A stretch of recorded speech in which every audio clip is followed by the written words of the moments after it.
Happy Valentine's Day to all my Central units. It's the Central Man here, so back again with another classic WWE pay-per-view review. So it's Valentine's Day, hope you enjoy the day of romance with your missus. Sit down next to a cozy fire, eat some popcorn with your missus, a lawn hot dog along with your missus, or a nice alcoholic beverage or a non-alcoholic beverage, and enjoy my review of WWF St Valentine's Day Massacre 1999 at the Memphis Pyramid in Memphis, Tennessee on the 14th of February 1999. The attendance for the show was 19,028. The buy rate for the show was 450,000 pay-per-view buys. Michael Cole and the hometown hero Jerry the King Lawler on commentary. This is the final pay-per-view before WrestleMania 15. I covered WrestleMania 15 last year on this channel. Before I record this review of St. Valentine's Day Massacre, here's a fun trivia. This is not the only St. Valentine's Day Massacre show that the WWF produced. They produced the previous one in 1986 in Chicago. This is like 13 years before the pay-per-view. It's a really fun trivia. I thought the 1999 St. Valentine's Day Massacre show was the only one. Unfortunately, they did one in the mid-80s. Anyway, so this show is memorable. Before that, and this was the final In Your House show in WWF history. They brought it back 21 years later as an NXT show last summer. NXT TakeOver In Your House. I covered that show last year. So, like I said, this show is memorable for one match, Austin versus McMahon. I'll get to that match later on in this review. The first match, we got Goldust versus Blue Dust. Blue Dust is formerly known as the Blue Meanie. He came from ECW. He, part of the BWO with Stevie Richards and Nova. He debuted for the WWF in November of 1998, part of the Job Squad. He is doing a parody of Goldust's gimmick, with the robes and the blonde wig. He was doing mind games towards Goldust, like sending him some blue chocolates, blue roses. There was a backstage segment with basically Blue Meanie with he's completely naked with blue body paint, and giving Goldust a blue bath. Is basically a parody to the bloodbath, the shtick with the Brood. Anyway, so this match is basically a comedy match. Blue Dust is just wearing just basically a blue t-shirt with no shorts or any underwear. Basically, one more of the match, Goldust basically wedgies Blue Dust and give him a spanking. In the end, Blue Dust was going for the moonsault. Goldust got out of the way, hit the curtain call to win this match, and afterwards hit Blue Dust with the Shattered Dreams. Goldust and Blue Dust end up forming this tag team. That lasts until Goldust left the company in June of 1999 to go to WCW. He'll stay in WCW until the end of the company's existence. He was Seven and then Dustin Rhodes. He came back in the company in 2002, part of a tag team with Booker T, and the rest is history. So the next match, we got Al Snow versus Bob Holly. This is for the vacant Hardcore Championship. Yeah, the reason I say vacant Hardcore Championship, it was the original match was supposed to be Al Snow versus Road Dogg Jesse James for the championship. Unfortunately, Road Dogg vacant the title due to injury. I think it was a kayfabe injury. So, because he was feuding with Al Snow, he was teaming and feuding with Al Snow for the hardcore title. The storyline going into who is the most hardcore person. So on the Go Home show to Raw, they did a special episode on Monday Night Raw on Saturday. I don't know what reason why they did it on Saturday. I don't want to get into it. So Al Snow was basically fighting himself. He's basically hitting himself, and then you got Bob Holly basically talking some sense towards Al Snow, and Al Snow took his aggression towards Bob Holly. He was in a not loony bin, but he got some screw loose. He's going crazy, and there were former members of the Job Squad. The Job Squad is basically a comedy faction for jobbers. You got Al Snow, Bob Holly, Too Cool Scorpio, the Blue Meanie, Gilbert. At this point, the Job Squad was basically on its last legs, and it was really the end of this group because Blue Meanie got away doing the stuff with Goldust. You had Too Cool Scorpio left the company. You had Gilbert phase out of the group because he was the light heavyweight champion. And yeah, there was no build to this because Bob Holly was the last minute replacement of Road Dogg Jesse James. So yeah, it was the end of the Job Squad. It was just a serious, not a comedy faction, not taking it seriously. Anyway, so hardcore matches in both in WCW and the WWF. It could be hit or misses. This is way better than a match at Over the Limit. I covered that show last year. That was not that good because the crowd was silent because of the death of Owen Hart. This match in Memphis at St Valentine's Day Massacre. This was better, way better. This was a fun match. They were fighting in the crowd. They used these wacky objects like fire extinguishers and beer, Coolidge, and one time you had Al Snow hitting Bob Holly with a telephone. At this point, Bob Holly's not hardcore Holly yet. Michael Cole, in this match brings up, Bob Holly's previous gimmick. Yeah, that was Thurman Sparky Plug. Basically, he was, because that character was a race car driver gimmick. That was in the early 90s. That is, Thurman Sparky Plug. That was before he was Bob Holly. I think he was also part of the new Midnight Express. Another story for another time. So anyway, back to this match. Fighting in the crowd. They were fighting outside of the arena. Completely cold. It wasn't snowy. It was actually a cold night because it's in February. They were fighting in the Mississippi River. I know you're thinking, how they fought in the Mississippi River in this show was in Memphis. I don't know, maybe it's close to Mississippi, Tennessee, don't know. Anyway, they were fighting near the river.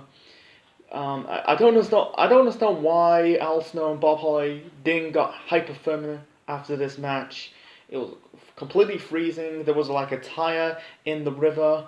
I think one time there were basically there is a wheelbarrow. Unfortunately, the wheelbarrow wasn't used in this match. I think they used like signs, stop signs. In the end, Bob Holly rolled up Al Snow in the sheet of steel fence to win this match and become the new hardcore champion. I think it was the 4th ever hardcore champion because the title's been around since late '98. Mankind was the first champion. Then it was Big Boss Man. Then it was Road Dogg Jesse James. And now Bob Holly. And Bob Holly became Hardcore Holly. He remained Hardcore Holly until the rest of his run in WWF/WWE, until he left the company in 2008. And I think he was still Hardcore Holly in the Indies and beyond.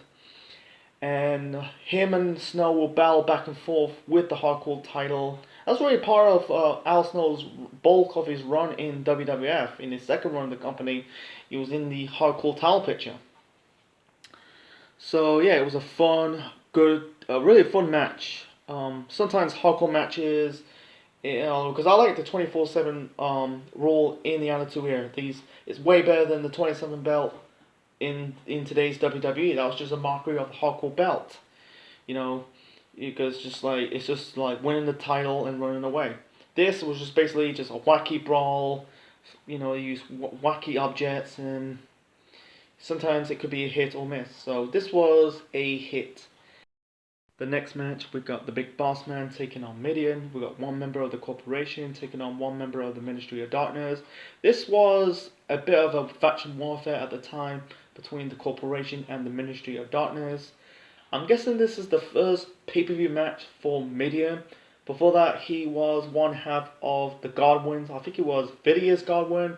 Then he was Dennis Knight, one half of Southern Justice. That was the bodyguards of Jeff Jarrett. At this time, he got kidnapped by the Ministry. He got brainwashed. There was a segment on Raw. You know, the Ministry did this ceremony. You had Undertaker slicking the wrist and made Mideon drink his blood. The match between him and Bossman was not that good. Before the start of this match, he had Mideon basically came out. He was holding a jar with an eye in it. He gave the eye to Jerry King Lawler. The match, there's nothing to talk about this match. It's basically just a match you probably see on Raw. In the end, Bossman hit the Big Boss Slam onto Mideon to win this match. And then afterwards, the Ministry of Darkness beat down the Bossman and carried the Bossman out of the arena. And this was set up the Hell in a Cell match between The Undertaker and the Bossman. That led to Undertaker hanging the Big Bossman at WrestleMania 15. That match got to be one of the worst Hell in a Cell matches. Yeah, I say one of the worst Cell matches of all time. I think for me so far, the number one worst Hell in a Cell match of all time has to be Seth Rollins versus The Fiend at Hell in a Cell in 2019. Worst Hell in a Cell match that led to the other disqualification match. Another story for another time. So, yeah, you know, after St. Valentine's Day Massacre, the Bossman was fine. You know, they did it like years later with the Wyatts kidnapping Undertaker, Kane, the Brothers in Destruction. They didn't got brainwashed. They were fine. It was set up the match between, you know, BOD, you know, Brothers of Destruction taking on the Wyatts at Survivor Series of that year in 2015. But with the Bossman, he was fine. He never got brainwashed. You know, I'll talk about a bit of the Ministry of Darkness. Who's in the group? You had the Undertaker as the leader. You got the Acolytes, that is Bradshaw and Farouk. You got the Brood, that is Edge, Christian, Gangrel, and Viscera. You know, the previous month at the Royal Rumble, you had Mabel entering the Royal Rumble match. He got kidnapped by the Ministry, kidnapped him, and he became Viscera. This is before he became the Love Machine guy. It was basically the rip-off gimmick of Mark Henry's gimmick, you know, sexual chocolate. That's another story for another time. So, you know, it's just like, they don't explain how, you know, basically how Bossman survived the kidnapping by the Ministry. It's just making the viewers guess what happened. Anyway, let's move on to the next match. The next match, this is for the WWF Tag Team Championships.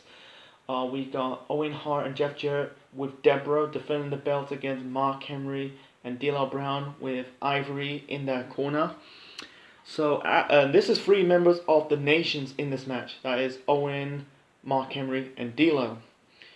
After the Nation was broke up, that was in the autumn of 1998. So Owen Hart was teaming up with Jeff Jarrett to form this tag team.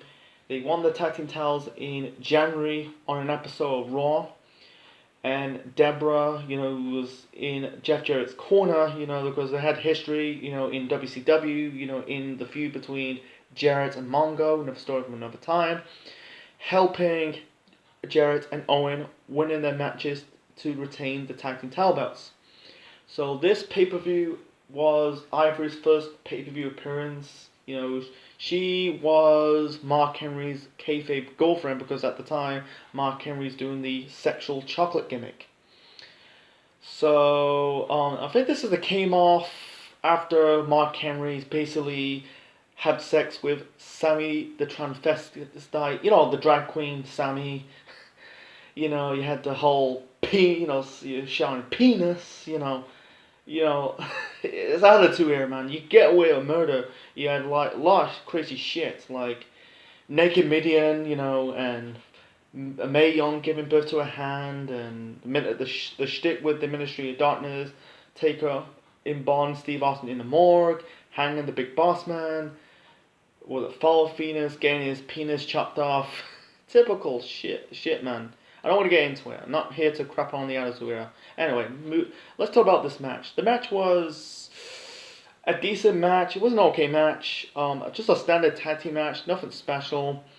The goal for this, having Ivory in D'Lo in Mark Henry's corner to stop Deborah interfering. Her plan failed because D'Lo was going for like a move off the top rope, and Deborah trying to interfere instead of a cat fight between Deborah and Ivory. Ivory telling Deborah off. In the end, Mark Henry trying to gorilla press. I think it was Jeff Jarrett. And then you got Owen Hart, because I think the referee got distracted. Owen Hart smacked the guitar in the knee of Mark Henry. Jarrett locked in the figure four leg lock into the injured leg of Mark Henry. Henry tapped out. Owen and Jarrett retained the tag team titles. So yeah, it's a damn shame, but it'd be really cool to see a cat fight. Imagine like each women stripping each other's clothes. Unfortunately, that's not the case. So yeah, Mark Henry, Sammy the transvestite guy, the fucking drag queen. It's the same thing. I can't say transvestite. I know it's transvestite. Yeah, I got a bit of a speech problem. I know I'm trying to say transvestite. I speak too fast. So penis. Jesus Christ, it's out of two here, man. You can get away with murder. The tag team title match, it was okay, not their best work. Owen and Jeff Jarrett as a tag team, this is underrated, man. I think the reason why it's underrated because Owen died, Martha, banning WWF mentioned his name, and also Jeff Jarrett left the company on very bad terms. Going to their company WCW. And forming his company TNA trying to put the WWE out of business. So that's the reason why they don't mention Owen Hart and Jeff Jarrett as a tag team, because Owen's death and Jarrett left the company on very bad terms. So moving on to the next match, we got Ken Shamrock defended the Intercontinental Championship against Val Venis with Ken Shamrock's kayfabe sister, Ryan Shamrock, in Val Venis' corner, with badass Billy Gunn as a special guest referee. I'm trying to say. So this is muddling up this storyline. So basically, I don't call it a love triangle, because at this point, Ken Shamrock, I don't know, he's still part of the corporation. He's being the protected brother to his kayfabe sister, Ryan. Unfortunately, they're a real-life couple in real life, so he doesn't like Ryan dating. So Ryan's basically dating Val Venis. She was part of Val Venis' porn movies, because at the time Val Venis is doing the porn gimmick. Billy Gunn is, I think he had flirting with Ryan Shamrock. He kind of Billy showed his ass towards Ryan Shamrock. It's very confusing that, because Ryan Shamrock is a woman, not a man. Jesus Christ, man. I don't know many women be the name Ryan. Ryan is more like a male's name, not a female name. Anyway. Shamrock versus Venis for the IC title belt with Billy Gunn as the special guest referee. The match, it was okay, but Billy Gunn as a special guest referee kind of hurt this flow. He was basically jerking around, pissing about. The funny part, like when Val Venis is basically locked Shamrock in a headlock, and you got Val Venis tell to Billy, or shout at Billy, you go, ask him, and Billy Gunn says, ask him what? Ask him what? It was funny, but at the same time, Billy's not taking his job very seriously. Every time Shamrock or Venis was going for a roll-up or a pinfall, Billy Gunn was trying to do the slow, fast count. Not fast count, but very slow count. That's something like a heel will do, but not a babyface, because at the time you got, I think, Val Venis is a babyface. He will turn heel in 2000, I think, part of the Rise to Censor group. And also later on in 1999. And also Shamrock is a heel. Billy Gunn is a babyface. Anyway, Shamrock locked Venis in the ankle lock. Ryan basically pulled Val Venis out of the ring. And you had Ken Shamrock shout to Ryan, "What are you doing?" And he basically tell Ryan to slap him. Ryan slapped Ken. And I think Ken got in the face of Billy Gunn. He shook Billy Gunn. Billy attacked Ken, throwing him back in the ring. I'm guessing Venus really rolled up Ken.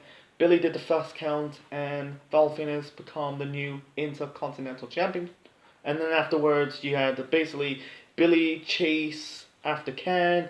He came back, attacked Val Venis, and that was it. This is setting up. It was supposed to be a four-way match, between Val Venis, Ken Shamrock, Billy Gunn. No, triple threat actually. I think Goldust was part of that four-way at WrestleMania 15.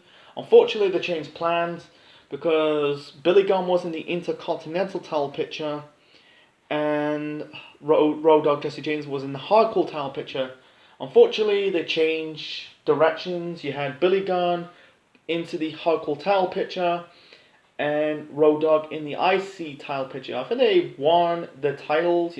Billy Gunn became the Hardcore champion, and Road Dogg became the IC title belt champion. Sorry, that didn't do nothing. It really hindered Billy Gunn's push. While he got that singles push later on in the year, it didn't do nothing. There was no WWF didn't really explain why both members of the Outlaws changed places. It's just getting the fans guessing. The next match, we got a tag team match. We got Triple H and X-Pac taking on Kane and China. Triple H faces The Rock for the WWF Championship on Raw in an I Quit match. You had Kane basically threaten to chokeslam China. Triple H said I quit to protect China. It was a ruse. China turned on Triple H and DX to join the corporation. Before the start of this match, Triple H on the mic called China a jacked up bitch, because China is a jacked up bitch.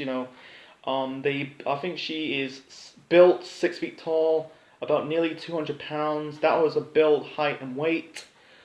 Before the start of the match, Triple H was wearing a DX jersey. He take off the DX jersey. He was wearing like a China syndrome vest. I don't know if it was an official China t-shirt. Triple H ripped off the vest, wiped the vest around his ass, and thrown the vest in China's face. This was before the start of this match. The match was good. This was China's first official full-length match, because she's been in 2 years. She debuted in 1997. She was basically Triple H's bodyguard. The first 4 members of DX. That was Shawn Michaels, Triple H, Rick Rude, China, and then she part of the second version of DX. Her and Triple H, the Outlaws, and X-Pac before joining the corporation. Anyway, Shane McMahon was on commentary. He was entertaining in this match as a commentator. Some people find Shane on commentary annoying, but for me, he was entertaining. He was on commentary in the arena portion, in the empty arena match between The Rock and Mankind, in the empty arena match at Halftime Heat. That was the same day as the Super Brawl. He was funny at Halftime Heat. He was funny in the match at St Valentine's Day Massacre. China, this is basically testing the waters for China, sink or swim. She swam, and she held up on her own. They protecting China in this match. She's not taking a lot of bumps. She hit power moves like clotheslines, punches. She did a running power slam onto X-Pac. She hit I think it was a body slam onto Triple H, because China is a fucking jacked up bitch, 200 pounds, build height in her prime. The ending was a bit overbooked. I let it slide. You had X-Pac deck Shane near the commentator area. Then minutes later, there was a referee bump. Shane cheap shot X-Pac. X-Pac basically chasing Shane. This is set up the European title match at WrestleMania between Shane and X-Pac. You had Triple H, who was trying to hit China with pedigree. Kane chokeslam Triple H, dragged China's lifeless body onto Triple H. The referee did a 3 count, and Kane and China won this match. yeah, like I said, this is China's first full-length match as a pro wrestler. You know, the previous month at the Royal Rumble, she became the first woman entered the men's Royal Rumble match. And later on in 1999, you know, she became the first and only woman to win the IC title. Yeah. Yeah, it's basically, yeah, swinkle swim for China, testing the waters. And basically China passed with flying colors. So after this, you know, they continued this rivalry until WrestleMania 15. You know, China betrayed the corporation, rejoined DX. Unfortunately, it was a rouge. She ended up not betraying corporation, still part of the group. Triple H ended up joining the corporation, betraying DX. This was during the European title match between Shane and X-Pac. Triple H turned on X-Pac, joined the corporation. This was on the road to Triple H becoming a multiple-time world champion. You know, a main eventer, becoming the Game, the Cerebral Assassin, the King of Kings, and so on and so forth. The next match, we got a last man standing match for the WWF Championship. We got Mankind versus The Rock. So their rivalry took place in late 1998 at the Survivor Series in the finals of the Deadly Games tournaments. You know, The Rock won the title, turned heel, joined the corporation, become the corporate champ. And then they had the rematch at Rock Bottom.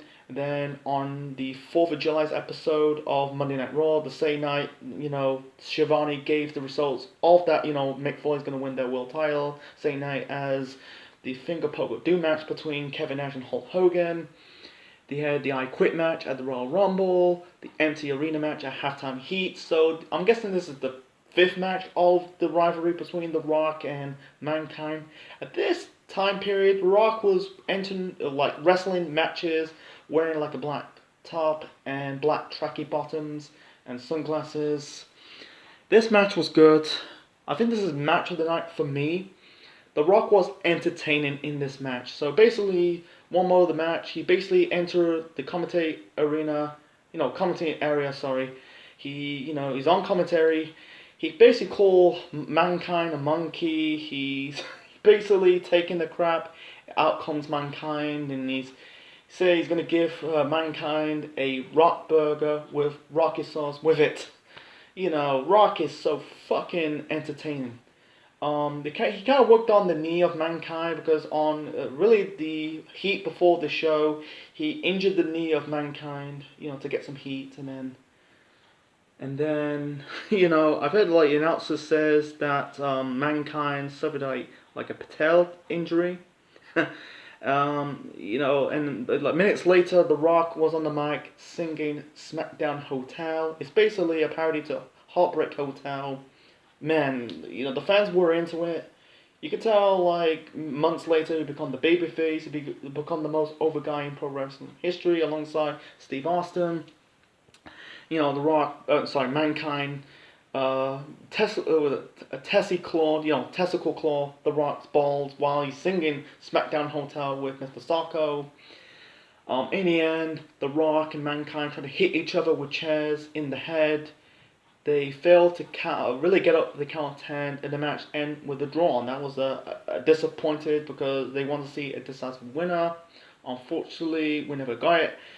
The next time they did that, you know, in the last man standing match in the WWE, it will be way in the future in 2004 at the Royal Rumble. The match between Triple H and Shawn Michaels for the World Heavyweight Championship. That match ended a double draw, you know.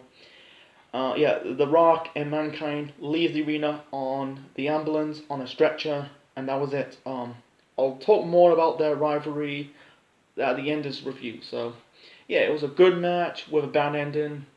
You know, trying to protect both Rock and Mankind, but I think the rivalry has run its course. So, moving on to the main event. The main event, we got Stone Cold Steve Austin versus Vince McMahon.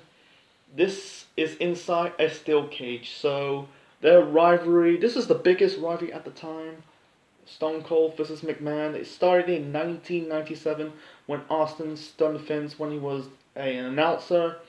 This was during his feud with Owen Hart, and then in 1998, you know, with Mike Tyson, he got in the face of Mike Tyson. You had Vince shouting like, "You're ruining this, damn it!" and it had series of good segments like Austin McMahon getting arrested, Austin attacked McMahon in the hospital after he got his ankle shattered. Vince fighting Austin after I think it was a breakdown in October. And also you had Austin friend to shoot McMahon. You thought it was a real gun, but unfortunately it was a flag gun. Says like McMahon 316. I just pissed my pants. It said a really entertaining television over like the whole bulk of 1998 going into 1999. Vince won the 1999 Royal Rumble match. He sacrificed his title opportunity, and at the time Shawn Michaels was basically the on-screen commissioner. Give the title opportunity to Austin. Austin's really put his title opportunity on the line against Vince on this match on this show. The heat before the show, you basically Vince spin Austin in the face in the segment between him, Austin, and Michaels. So the match between Austin versus McMahon, I'm gonna give it good. It wasn't really a 4-star classic, but it's there for the star power. Fans want to see Austin kicking Vince's ass. So basically, there's the one crazy bump. So basically, Austin and Vince basically fighting on one of this cage structure.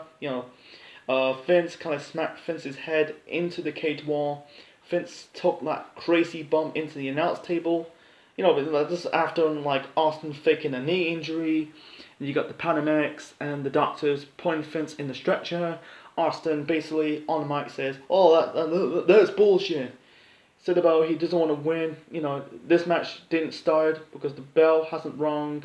The match continued. He took Vince out of the stretcher, brought him back in the ring, beat the crap out of him.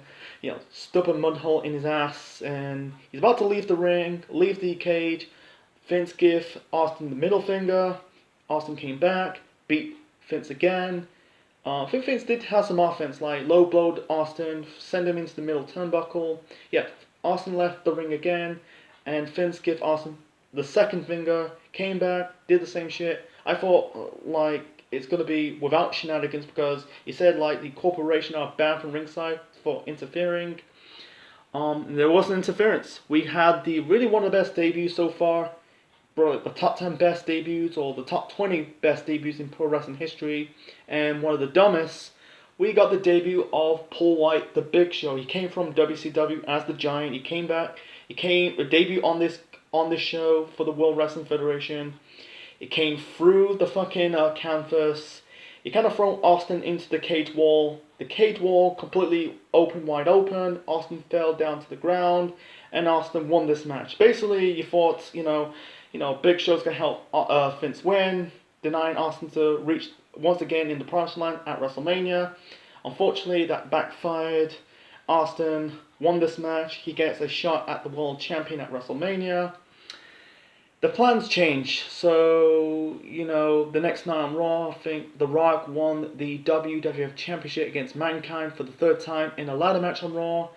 I'm guessing Austin defeated Mankind. Winner faced The Rock at WrestleMania 15. That's the Rock and Austin won at WrestleMania 15. Austin defeat Rock at Mania 15. Win another world title. I think it was his third title reign as the WWF champion. And they were set up first of three. They fought at Mania 17. They fought at Mania 19, and also the match at Backlash.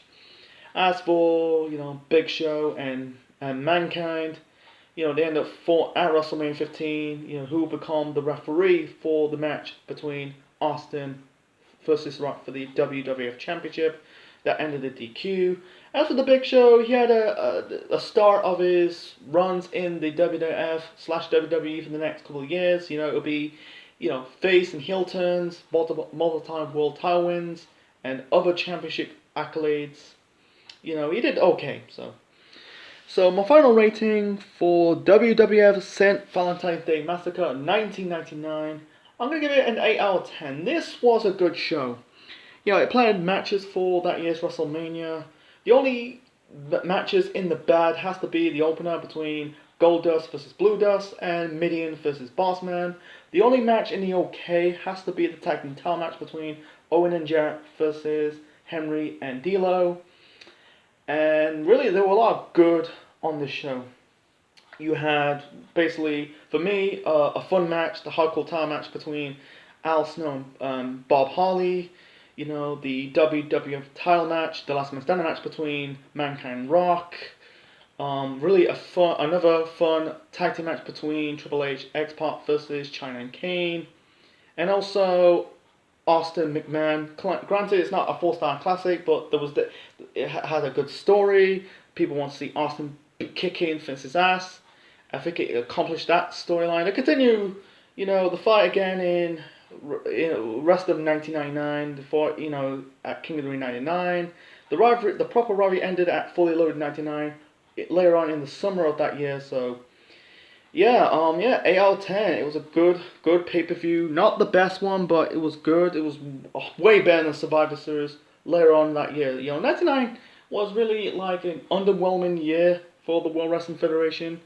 Because many circumstances, Owen Hart's death, but 2000 was their best year, but 99 was there, it was there for the storyline, but the wrestling quality kind of went up in 2000, but 98, 99 kind of dipped. So anyway, so hope you enjoyed my review of WWF St Valentine's Day Massacre 1999.